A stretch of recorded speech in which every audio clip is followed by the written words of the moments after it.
रुक जाओ, रुक जाओ। भाग भाग, पीछे मुड़ के मत दिखना। सीआईडी वालों को अपना मुंह नहीं दिखाना है। जल्दी चलो वरना बुरी तरह से फंस जाएंगे हम। रुक जाओ ना तो गोली चला दूंगा मैं। श्रेया, पकड़ो उन्हें।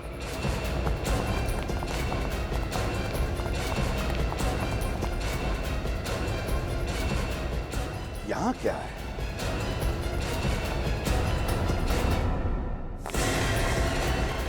रुक जाओ। अब धीरे धीरे घूम जाओ।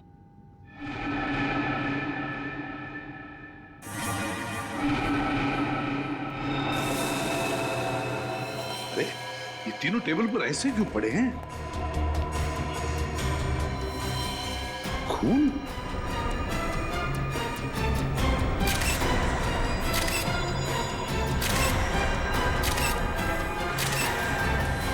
सिर के बीचों बीच गोली लगी है, तीनों के। हाँ सर। हेलो रजत सर। ये इन तीनों के सिर में गोली मारी गई है। लगता है उन तीनों ने ही खून किया इनका। छोड़ो मत उन्हें, पकड़ो उन्हें। तीन तीन खून कर दिए तुम लोग। क्या सोचा था हमसे बच के निकल जाओगे? खून? लेकिन हमने किसी का खून नहीं किया है। झूठ मत बोलो। कॉन्फ्रेंस रूम में पड़ी 3 लाशें गवाह हैं तुम्हारे जुर्म की। हम सच कह रहे हैं सर, हम यहाँ उनसे मिलने आए थे, उन्हें मारने नहीं। अगर आप लोगों ने किसी को मारा नहीं तो फिर भाग क्यों रहे थे? क्योंकि जिस मकसद से हम यहाँ आए थे वो तभी पूरा होगा अगर आप हमें पकड़े नहीं, जाने दें। कैसा मकसद? ये देखिए सर। हाँ। ये रहा चेक और इसके ऊपर खून लगा हुआ है। सर वो तीनों तो चेक लेने के लिए आए थे, तो फिर चेक लिए बिना कैसे चले गए? वही तो, आए थे चेक लेने के लिए लेकिन चेक लेकर ही नहीं गए, और तो और साथ साथ इन तीनों का खून करके चले गए। ये कैसे हो सकता है? पंकज, मिताली को लेकर आओ जल्दी। सर उन तीनों को पकड़ के रखा है। उन तीनों के नाम है मिंटू हसन, सुखी और मनप्रीत। श्रेया उन्हीं के पास है, लेकिन सर वो बार बार एक ही बात कह रहे हैं कि उन्होंने ये खून नहीं किए। मिंटू हसन, सुखी और मनप्रीत कह रहे खून नहीं किया। रजत, डॉक्टर तारिका को बुलवा लेते हैं और उससे इन तीनों की गन पाउडर टेस्ट करवाते हैं। पता चल जाएगा कितना सच बोल रहे कितना झूठ। सारे कमरे की अच्छी तरह से तलाशी लेते हैं, कुछ ना कुछ तो जरूर मिलेगा। चेक करो।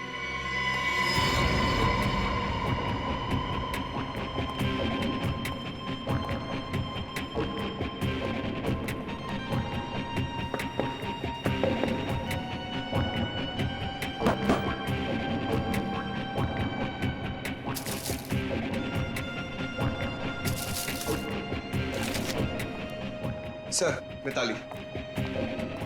ये सब कैसे हो गया? किसने किया ये सब? मिताली बताओ, यहाँ इस कॉन्फ्रेंस रूम में आने के लिए क्या तुम्हारे पूरे स्टाफ को परमिशन लेनी पड़ती है? हाँ सर, जब भी कॉन्फ्रेंस रूम में मीटिंग होती है कोई भी बिना इजाजत के इस कमरे में तो क्या इस फ्लोर पर भी नहीं आ सकता। और आज तो यहाँ बहुत जरूरी मीटिंग थी, इसीलिए कृतिका मैडम, रणबीर सर और ईशान सर ने कहा था कि किसी को भी यहाँ आने की अनुमति न दी जाए जब तक मीटिंग खत्म ना हो जाए। तो फिर वो तीनों कैसे घुसे इस कॉन्फ्रेंस रूम में? क्या तुम भी शामिल हो उनके साथ? बताओ। नहीं सर, आप ऐसा कैसे कह सकते हैं? मैं भला अपने बॉसेस को क्यों मारूंगी? उन्हें तो कृतिका मैम ने परमिशन दी थी अंदर आने के लिए। सर हाँ, पूरा कमरा छान मार रहा है, कहीं कुछ नहीं मिला। कुछ भी नहीं मिला? कुछ भी नहीं मिला इस कमरे में? है ना बड़ी अजीब बात। यहाँ इस कॉन्फ्रेंस रूम में आने के लिए और यहाँ से बाहर जाने के लिए सिर्फ एक ही दरवाजा है। यही दरवाजा है ना? हाँ सर। फिर ये सब हुआ कैसे? कैसे हुआ ये सब? जब हम लोग यहाँ आ रहे थे तब ये तीनों भी, मिंटू हसन, सुखी और मनप्रीत, भागे जा रहे थे यहाँ से। क्यों? और वो भी बिना चेक लिए। सारा चक्कर क्या है? कुछ ना कुछ तो गड़बड़ जरूर है। सर, हाँ, ये भी तो हो सकता है कि इन तीनों ने एक दूसरे को मार दिया हो। नहीं पंकज, मुझे नहीं लगता ऐसा हुआ है। अगर ये तीनों एक दूसरे को मारते तो कोई ना कोई गन तो हमें मिलती। कोई ना कोई गन। नहीं नहीं नहीं नहीं नहीं, इस सारी गुत्थी का जवाब इन तीनों के पास है। मिंटू हसन, सुखी, मनप्रीत।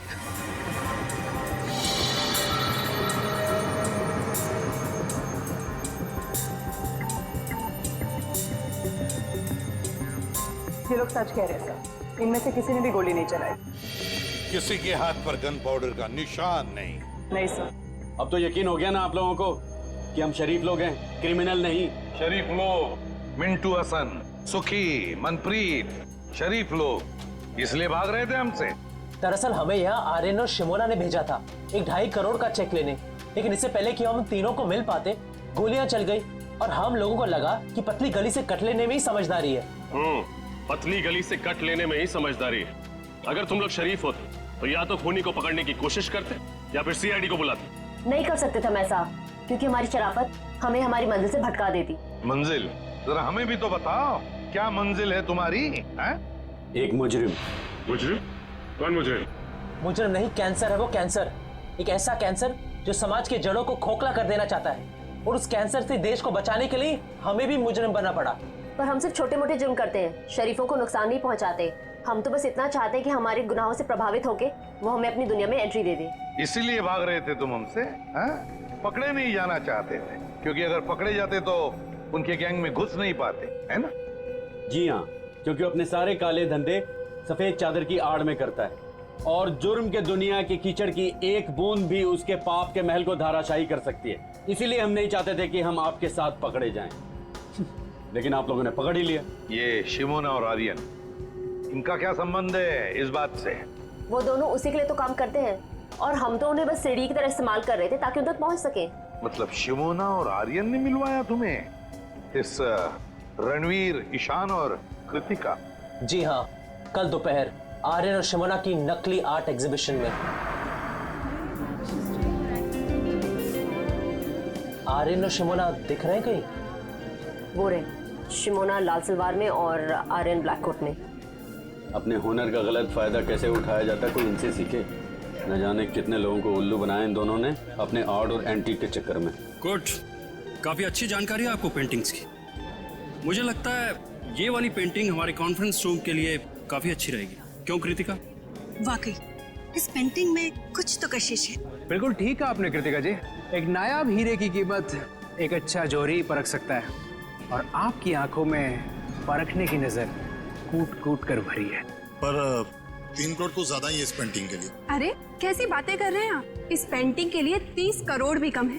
और वैसे भी जो चीजें अनमोल होती है ना, उनकी कीमत नहीं लगाई जाती। क्यों आर्यन?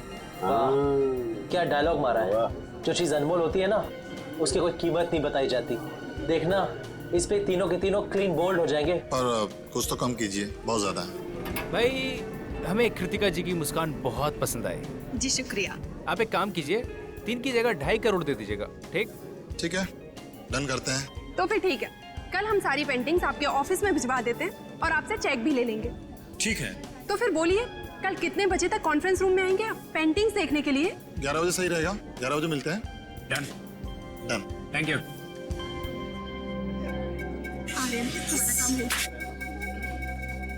वैसे बहुत अच्छा फ्लर्ट कर रहे थे आप कृतिका जी के साथ। क्यों, तुमको बहुत जलन हो रही है क्या? कहो तो थोड़ा सा फ्लर्ट तुम्हारे साथ भी कर लो। भाई थोड़ी फ्लर्टिंग मेरे साथ भी कर लो मिस्टर आर्यन। आर्यन? नहीं, आर्यन नहीं, मेरा नाम केतन है। और मेरा नाम नटवरलाल। और ये सिमोना नहीं, मोना डार्लिंग। हाँ? लेकिन आप लोगों को ये कैसे पता चला? और हमें ये भी पता है कि कैसे तुम 200-500 रुपए की घटिया पेंटिंग्स को लाखों करोड़ों में बेचकर मासूम लोगों को चूना लगाते हो। Good job. कृतिका जी का दिल टूट जाएगा जब उन्हें पता चलेगा कि ये पेंटिंग नकली है, और वो जो आप उनकी मुस्कान की तारीफ कर रहे थे वो भी नकली है। समझे? कितना पैसा चाहिए तुम लोगों को? बड़े समझदार हो, जल्दी मुद्दे पे आ गया। हाँ, एक ठग को दूसरे ठग को समझने में ज्यादा वक्त नहीं लगता। हमें तुम्हारा पैसा नहीं चाहिए, हमें उस आदमी का पता चाहिए जिसके लिए तुम काम कर रहे हो। लेकिन क्यों? आप लोग हमारे बॉस तक क्यों जाना चाहते हैं? ये सोचना तुम्हारा काम नहीं है। अगर तुम चाहते हो कि तुम्हारी 420 की गाड़ी सही सलामत चलती रहे, तो जैसे कह रहे हैं वैसा ही करो। ठीक है, लेकिन आप लोगों को हमें ये गारंटी देनी पड़ेगी कि हम दोनों का धंधा चौपट नहीं होगा। दे सकते हैं? नहीं होगा। बस अब बताओ कैसे पहुंचेंगे उस तक? बहुत सरल है, बस आप लोगों को उन्हें यकीन दिलाना पड़ेगा कि आप लोग हमारे लिए काम करते हैं। पर वो कैसे होगा? सिंपल है, कल इस पेंटिंग के 2.5 करोड़ का चेक हम लोग नहीं, आप लोग लेने जाएंगे। शिमोना का इन तीनों से पूछना कि तुम लोग कॉन्फ्रेंस रूम में कितने बजे तक रहने वाले हो, ये बात कुछ हजम नहीं हो रही है। सर हो सकता है इन तीनों का खून आर्यन और शिमोना ने किया हो। उन्हें ऐसा लगा हो कि हमारा भी काम हो गया और ये तीनों भी फंस गए। पंकज, जो तीनों भी आर्यन और शिमोना के कस्टमर्स थे तो वो उन्हें क्यों मारेंगे? नहीं नहीं नहीं नहीं, कुछ और ही चक्कर है। अच्छा एक बात बताओ, तुम लोगों को कुछ याद आता है? कोई ऐसी खास बात जो हमें बताना भूल गए हो तुम?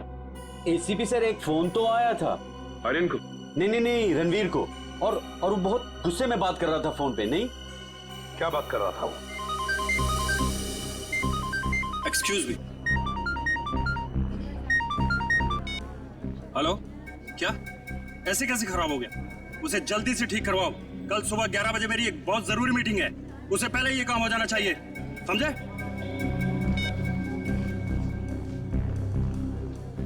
मिस्टर रणवीर, या मेरी अभी अपने कारपेंटर से बात हो गई है। आज रात को ही जाकर वो ये आपके कॉन्फ्रेंस हॉल में खूबसूरत पेंटिंग लगा देगा। ओह नाइस, ये तो बहुत अच्छी बात है। इसका मतलब कल सुबह जब हम ऑफिस पहुंचेंगे तो ये पेंटिंग दीवार पर लगी होगी। बिल्कुल। गुड। और हमारी जगह चेक लेने के लिए ये तीनों आएंगे। ओह, कौन है ये तीनों? ये तीनों भी हमारे साथ ही काम करते हैं। और जैसे ही हम यहाँ पहुंचे गोलियां चलने लगी। उसके बाद क्या हुआ आपको तो पता ही है। कुछ ना कुछ तो गड़बड़ जरूर है, कुछ ना कुछ तो गड़बड़ जरूर है। वरना इस आर्यन ने रात को फोन करके तुरंत पेंटिंग्स क्यों लगवा ली कॉन्फ्रेंस रूम में? कुछ ना कुछ तो गड़बड़ जरूर है। क्या तुम लोगों ने इन दोनों को देखा था बिल्डिंग में? नहीं, वो दोनों तो यहाँ कहीं नजर नहीं आए। कहीं भी दिखाई नहीं दिए। तो फिर ये खून किया किसने? ये खून किया किसने? किसने किया ये खून? आसान के पता चला गोलियां कैसे चली? हाँ पता तो चला है कुछ, शायद मदद मिल जाए। तो बता दे। उसे कृतिका, ईशान और रणवीर ऐसे ही बैठे थे ना कॉन्फ्रेंस रूम में? बिल्कुल ऐसे ही बैठे थे और तीनों के सिर के बीचों बीच गोली लगी है। और वो गोली एक ही कैलिबर की है बॉस, जो तीनों को लगी है। और तीनों को गोली 55 से 60 डिग्री के एंगल से चली है, ऐसे।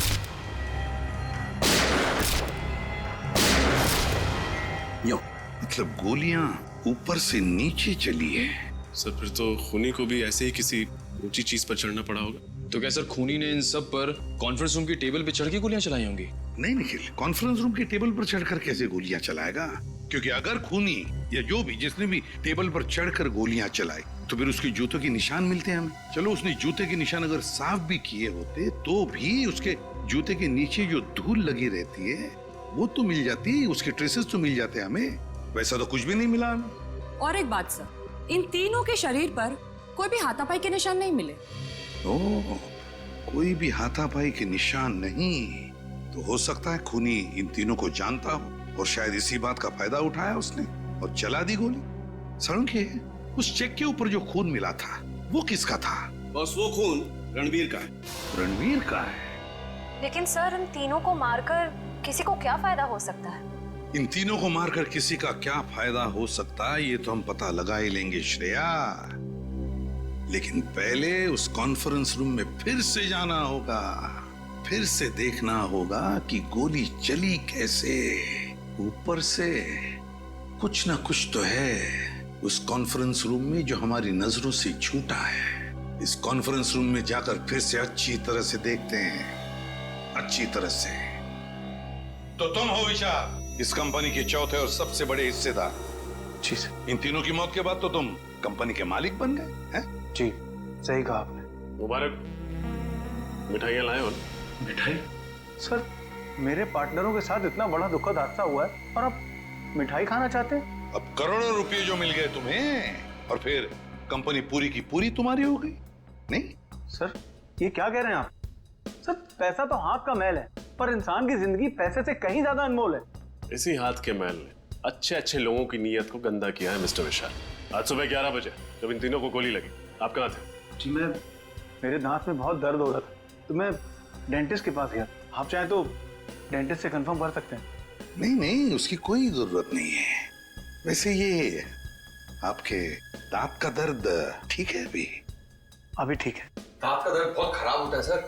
मेरा डॉक्टर कहता है कि दिन में 2 बार ब्रश करना चाहिए, एक बार सोने के बाद और एक बार उठने से पहले। मेरे दांत देखो।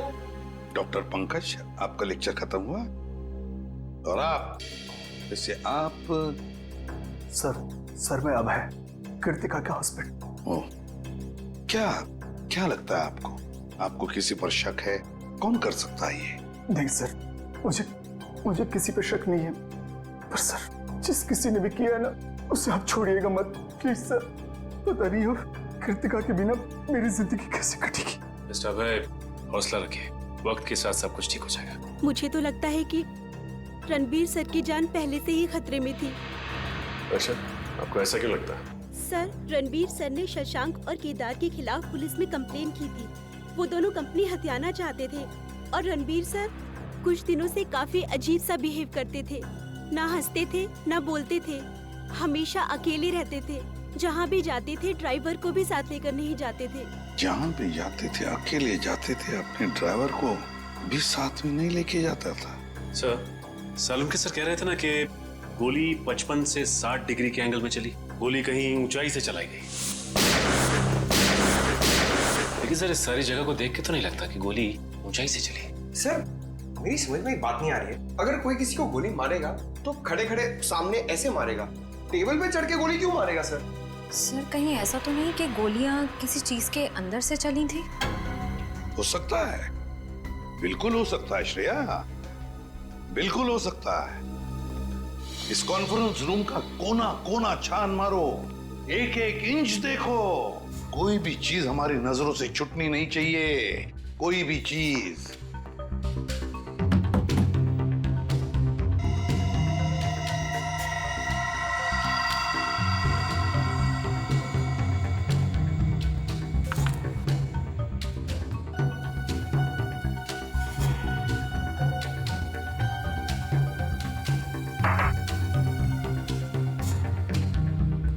सर, फिर से कुछ नहीं मिला। रजत, एक बात समझ में नहीं आ रही है। इतना बड़ा प्रोजेक्टर का स्क्रीन है, प्रोजेक्टर का रिमोट है, मगर प्रोजेक्टर कहीं दिखाई नहीं दे रहा है। क्योंकि सर प्रोजेक्टर सीलिंग के अंदर लगा हुआ है। प्रोजेक्टर सीलिंग के अंदर लगा हुआ है? अच्छा, तो क्या हम उसे नीचे उतार सकते हैं? जी सर। कैसे? सर वो जो रिमोट में ऊपर वाला बटन है उसको दबाएंगे आप तो ये प्रोजेक्टर नीचे आ जाएगा।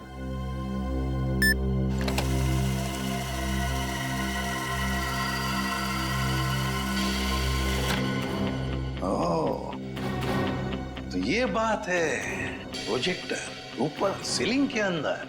विशाल जी, एक बात बताइए, ये रणवीर, ईशान और कृतिका, ये तीनों भी क्या मीटिंग के वक्त इन्हीं कुर्सियों पर बैठते थे या कहीं पर भी? जी हाँ सर, जब भी हम मीटिंग लेते थे कॉन्फ्रेंस हॉल में, ये तीनों इन्हीं जगहों पर ही बैठते थे। इन्हीं 3 कुर्सियों पर बैठते थे। रजत, उतारो इस प्रोजेक्टर को नीचे, खोलो।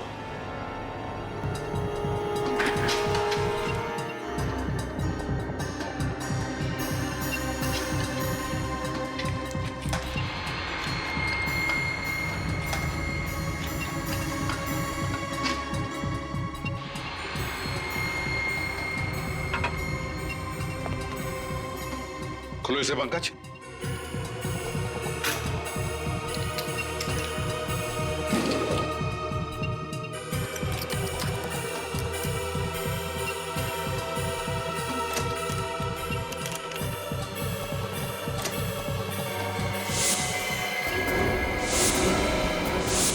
वाह रे वाह, इसमें तो गन फिट की गई है।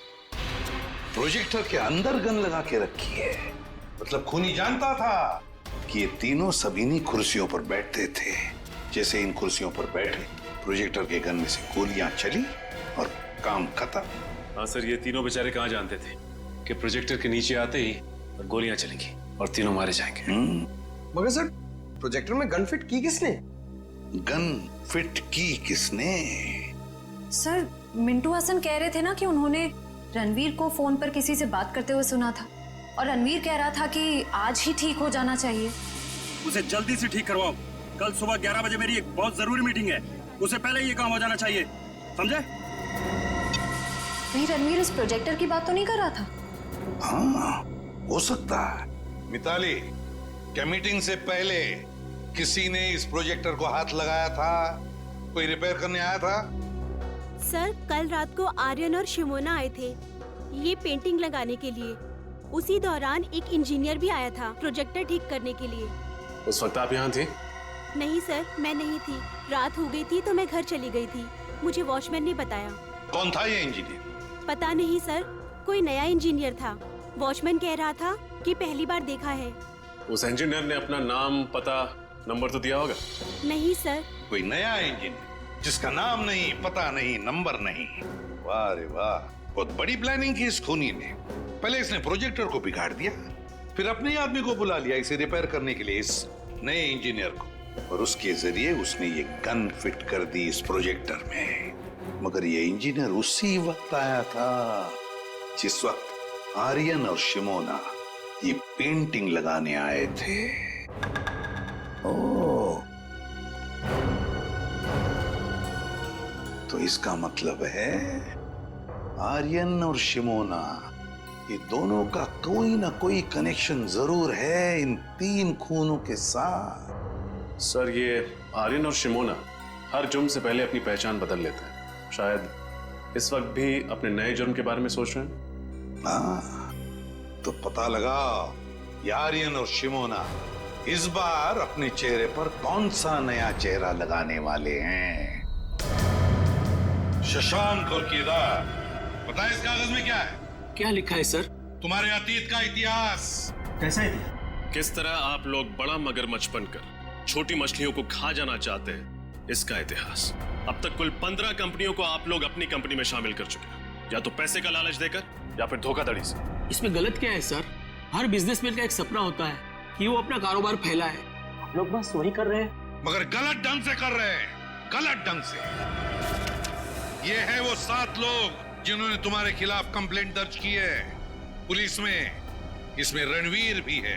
सर, वो कहते हैं ना, इंसान जैसे जैसे कामयाब होने लगता है तो उससे जलने वालों की तादाद भी बढ़ने लगती है। ये लोग जलते हैं हमसे सर। झूठ!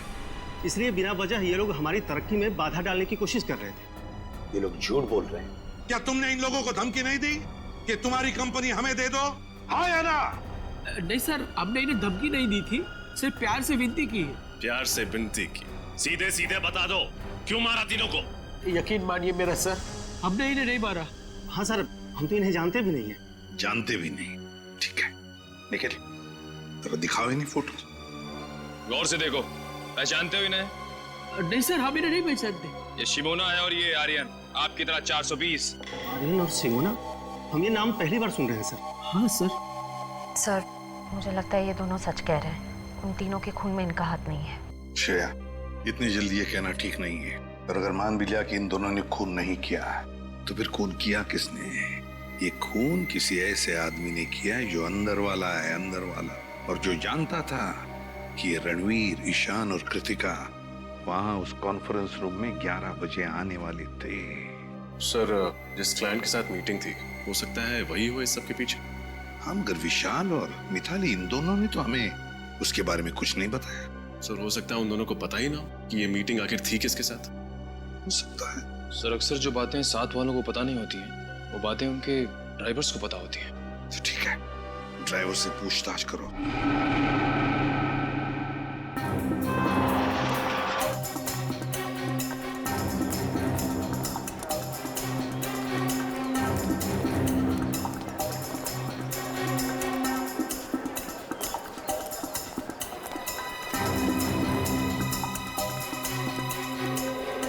एक्सक्यूज मी, मैं सीआईडी से इंस्पेक्टर सचिन। आप जरा ये दोनों फोटो देखिए। क्या ये लड़का और लड़की आपके यहाँ पासपोर्ट बनवाने आए थे क्या? नहीं सर, ये दोनों तो कभी नहीं आए। पूरे यकीन से कह सकते हैं कि कभी नहीं आए? हाँ सर, मैं पूरे यकीन से कह सकता हूँ कि ये नहीं आए। Thank you. वेलकम। ये आर्यन और शिमोना है। क्या ये दोनों आपके बैंक में नया अकाउंट खुलवाने आए थे? आर्यन और शिमोना? एक मिनट सर।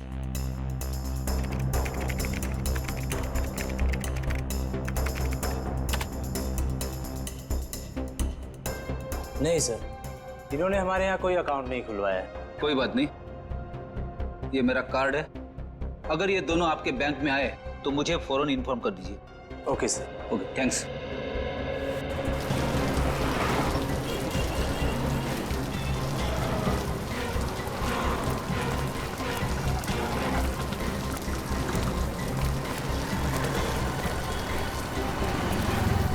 सर, कहीं हमारी तहकीकात की राह गलत तो नहीं है? शायद इस बार आर्यन और शिमोना ने कोई नया अकाउंट खुलवाया ना हो। नहीं फ्रेडी, ऐसा नहीं हो सकता। आर्यन और शिमोना का जुर्म गणित की गिनती की तरह है।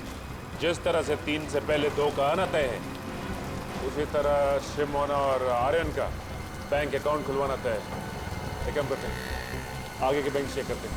चलो। मैनेजर साहब। जी कहिए। हम लोग सीआईडी से। सीआईडी? जी हाँ, सीआईडी। जरा इन फोटो को गौर से देखिए। ये आर्यन और शिमोना, क्या ये आपके बैंक में अकाउंट खुलवाने आए थे? ये दोनों?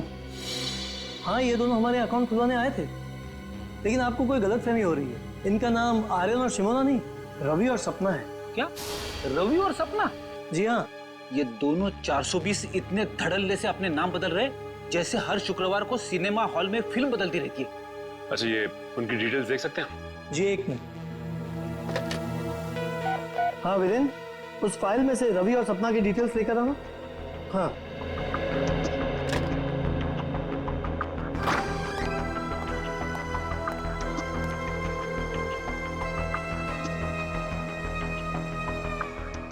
ये रहे इनकी डिटेल्स।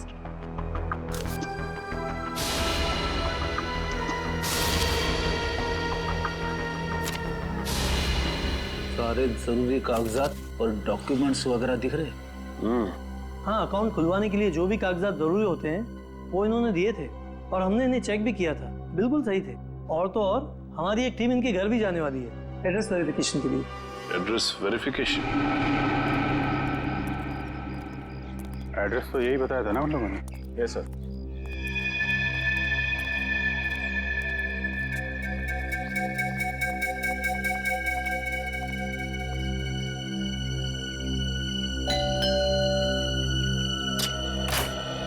मिस्टर रवि। जी बोलिए। हम लोग एएसडीसी बैंक से आए हैं आपके घर का वेरिफिकेशन करने। आपने नया खाता खोलने के लिए एप्लीकेशन दिया है ना? हाँ, आइए। आइए।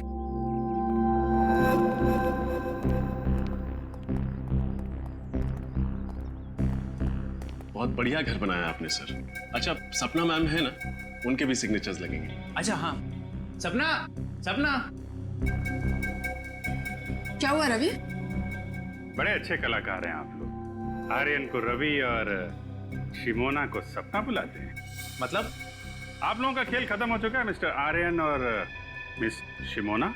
कौन हो तुम लोग और हमारा असली नाम कैसे जानते हो? अरे भैया सुनो, जिस स्कूल में तुम पढ़ते हो ना, उसके हम लोग हेडमास्टर्स रह चुके हैं और तुम्हारे जैसे 420 हमारे जेब में लेके घूमते हम लोग। देखो देखो, मुझसे पंगा मत लो, बहुत खतरनाक आदमी हूं मैं। सीआईडी से खतरनाक तो नहीं हो सकते ना? सीआईडी? अरे कहाँ जा रहे?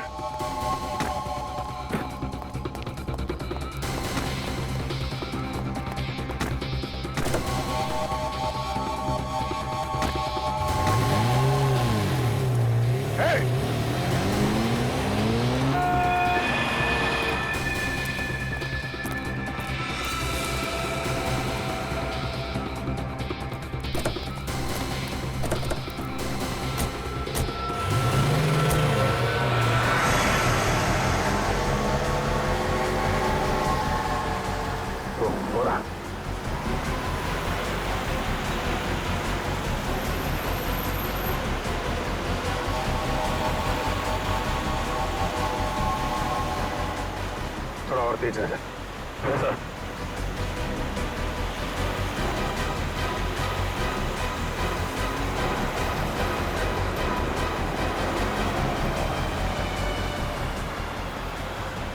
ओवरटेक कर।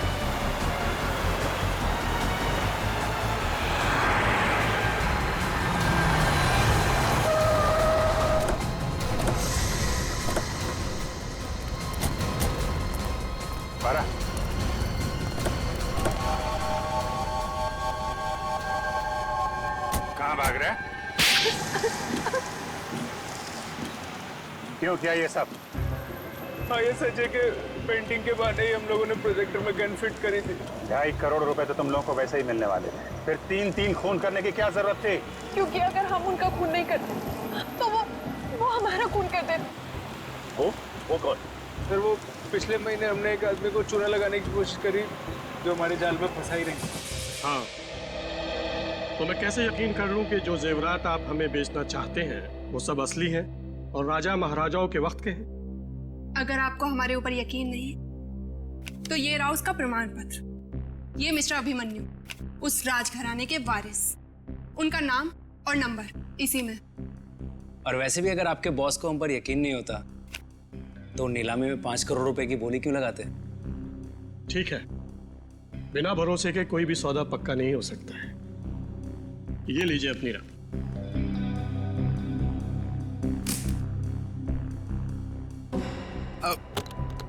Thank you.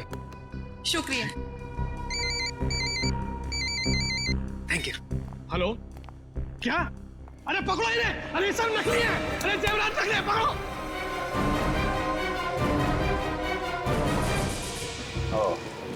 तो उन लोगों ने सोचा कि तुम्हें पुलिस के हवाले करने की बजाय क्यों ना तुमसे एक जुर्म और कराया जाए।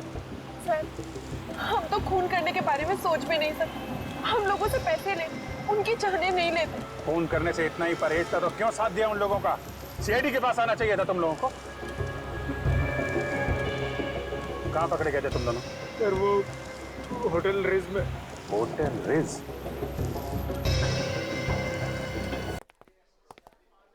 Excuse me. आइए सर, आप डिलक्स रूम एसी लेंगे या नॉन एसी सर? सीआईडी, क्या बात है सर? सब ठीक तो है ना? ठीक तो कुछ भी नहीं है। इन तीनों को जानते हो? नहीं तो सर। नहीं पहचानते? मैं नहीं पहचानता सर। बुला अपने मैनेजर को। अरे वो रहे। मैनेजर साहब, जल्दी आइए, सीआईडी वाले आए हैं। क्या हुआ सर? इन फोटोज को जरा ध्यान से देखिए। ये रणवीर, ये आर्यन और ये शिमोन। जरा डिटेल चेक करके बताइए, क्या ये आपके होटल में आए थे? ठीक है सर। नहीं सर, ये नाम के लोग तो हमारे होटल में कभी नहीं आए। शायद नाम बदल कर रह रहे हो। सर नाम बदल के आए होंगे तो पता नहीं, लेकिन पहले इन्हें इस होटल में आते हुए कभी नहीं देखा सर, जहाँ तक मेरा ख्याल है। जहाँ तक आपका ख्याल है? हेलो, हाँ जरा अंदर आना तो।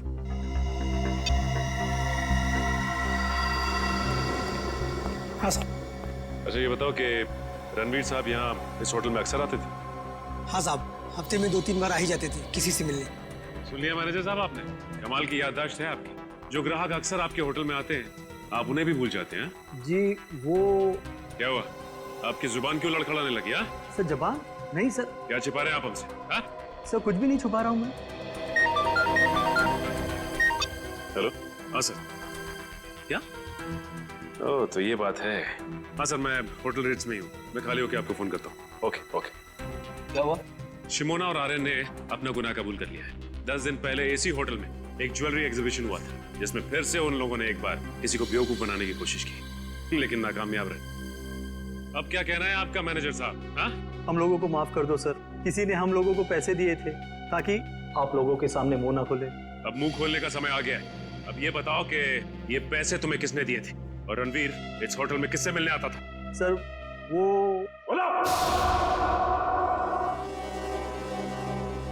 निखिल, इस वॉचमैन को ठीक तरह से समझा दिया है ना? हाँ सर, समझा दिया, लेकिन थोड़ा डरा हुआ है। सर ये जो कोई भी है जो आर्यन और शिमोना को फंसा रहा है, बहुत चालाक है। वो खुद तो कभी सामने नहीं आया, उसने अपना सारा काम अपने स्टाफ के जरिए करवाया। आशय, पर अब इस चेहरे का मुखौटा ज्यादा देर तक नहीं रहेगा। बहुत जल्द हम इसके जुर्म के खेल का पर्दाफाश कर देंगे। सर नाम लिया और मुजरिम हाजिर।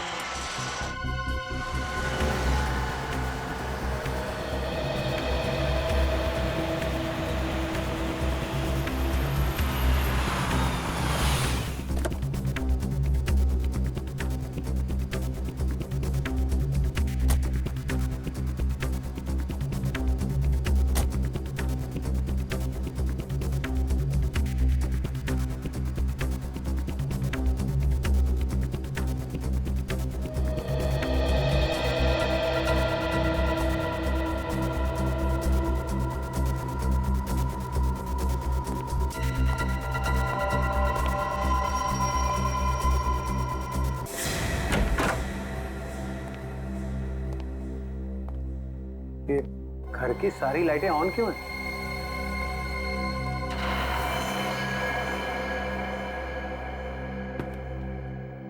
कौन है? कौन है वहां पर? नीचे आओ।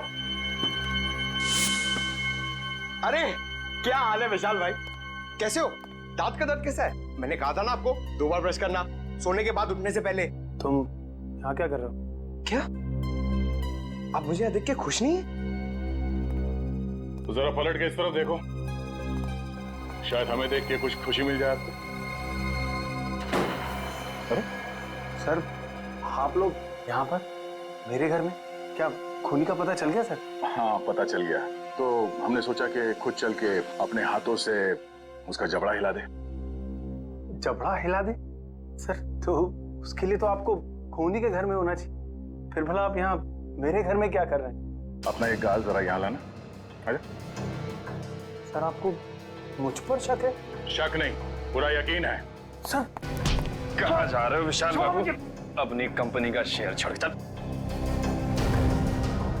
मेरे मिट्ठू, अब एक अच्छे तोते की तरह चुपचाप सच बताना शुरू करते हैं, समझा?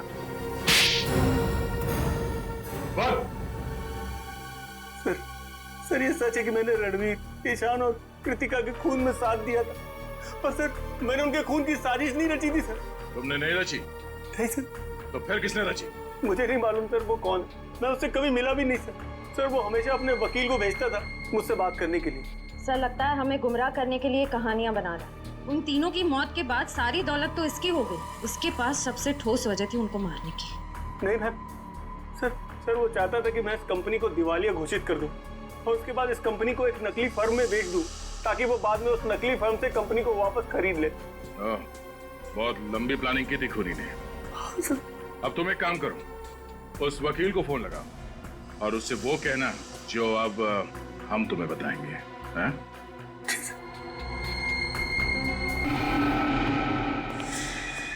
विशाल, आखिर कौन सी ऐसी जरूरी बात थी जो तुम इस अनजान जगह पे कर रहे हो? अगर तुम चाहते तो ये बात ऑफिस में भी हो सकती थी। सुरेश जी, बात बहुत जरूरी थी, इसलिए मुझे आपको यहाँ बुलाना पड़ा। कौन सी जरूरी बात थी? सुरेश जी, रणवीर ने ये कंपनी हमें बेचने से पहले किसी और को बेच दी है।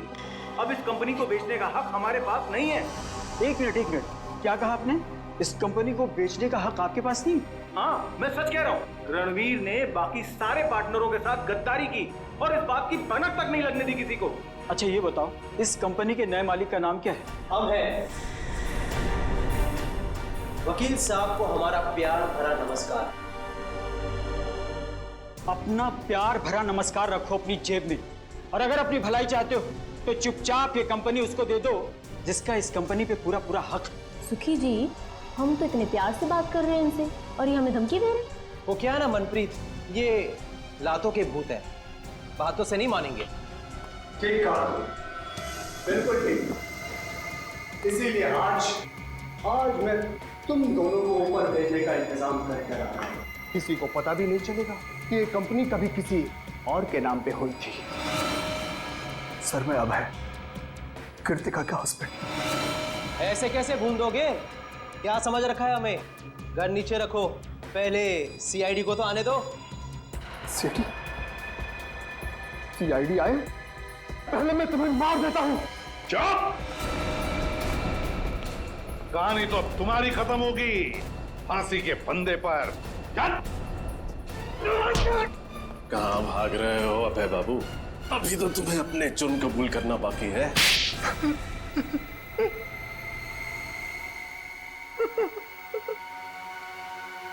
तीन खून करके पेट नहीं भरा तो और 2 खून करने चले थे। हा? और खून करूंगा मैं, और करूंगा। जो भी मेरे और मेरी कंपनी के बीच में आएगा वो सबको मरना पड़ेगा। गद्दारी की थी मेरी पत्नी कृतिका ने मेरे साथ। कैसी गद्दारी? मैंने कृतिका, ईशान और रणवीर को पार्टनर बनाया था अपनी कंपनी में, ताकि वो तीनों मेरी मदद कर सके बिजनेस में, पर उन तीनों ने मिलकर मेरा ही पत्ता काट दिया मेरी कंपनी से।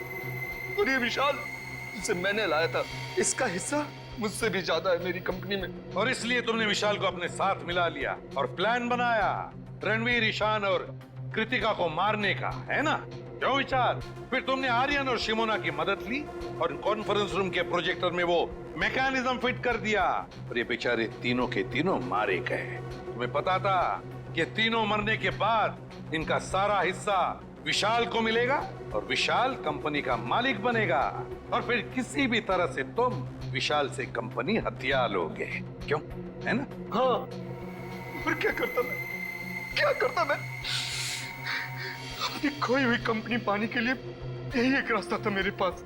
पर अफसोस अभय जी, तुम्हारा ये रास्ता फांसी के फंदे पर जाके खत्म होता है, फांसी के फंदे पर। और विशाल तुम भी नहीं बच सकते, क्योंकि मुजरिम का साथ देने वाला भी उतना ही बड़ा मुजरिम होता है। ले जाओ इन। चलो सर मुझे माफ कर दीजिए सर, सर मुझे माफ कर दीजिए सर, चलो सर मेरा कुछ नहीं है सर, मुझे माफ कर दीजिए। केस तो सॉल्व हो गया। हाँ रजत, ये केस तो सॉल्व हो गया, मगर वो तीनों कहाँ हैं? मिंटू, हसन, सुखी, मनप्रीत, उन तीनों ने भी बहुत मदद की हमारे इस केस में। पता नहीं कहाँ है सर, उनकी कोई खबर ही नहीं। अच्छे बच्चे बता रहे थे मंजिल के बहुत करीब पहुंचने वाले हैं। 26 तारीख बजाते रहो अच्छे बच्चे, तो 26 तारीख को बजाते रहो। मिंटू, हसन, सुखी और मनप्रीत बजाते रहो।